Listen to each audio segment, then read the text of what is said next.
Hi, Robert Curry again, Innovative Air Solutions. We're continuing our discussion on duct and system design. One of the other elements we looked at one of the previous videos, we had our flexible duct. We also had our collar.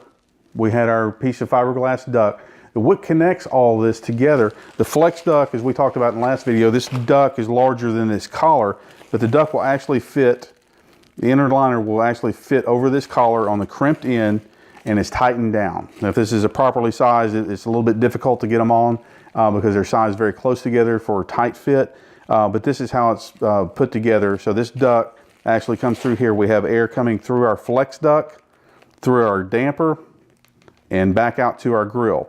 Before it hits our grill, one of the other things it hits is what's called an insulated box we have to go through. This box is a rectangular box. This is actually a 12x6 rectangular box. We have a hole where our flex duct actually fits over this hole. On the other side of our box, we have a rectangular hole. This will have a 12x6 grill. As a general rule, we'll use a 3-way throw grill on this. So in other words, we're going to throw air in 3 directions out of this, but the directional comes from the grill itself. This box also on the inside, you'll notice it's black. It's insulated. Once again, everything, because we're in Southeast Texas, everything here must be insulated so that we don't create condensation. This part of the duct is connected to our flex duct. This is sized right. As you can see, it's a little bit tight to get this on, but it will go on here. And I'll have to work with it here just a second so that maybe you can see how this is put together. So this is put together something like this, only this will be inverted over in an attic. So it'll look something like this. Again, you can see the wire helix, how it's stretched out right here on the top side and how it's crimped together on the bottom side.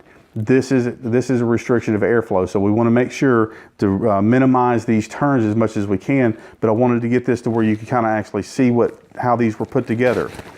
This insulated box will set on up to the framing and is actually nailed to the framing of the home or business.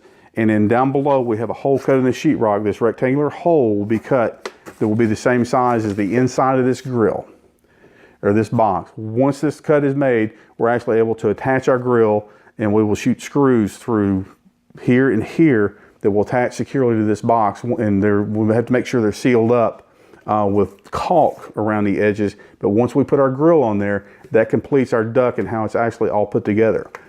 Our rectangular duct that we looked at in the earlier video of the fiberglass duct actually connects to our system, and that's where everything is generated from that duct system.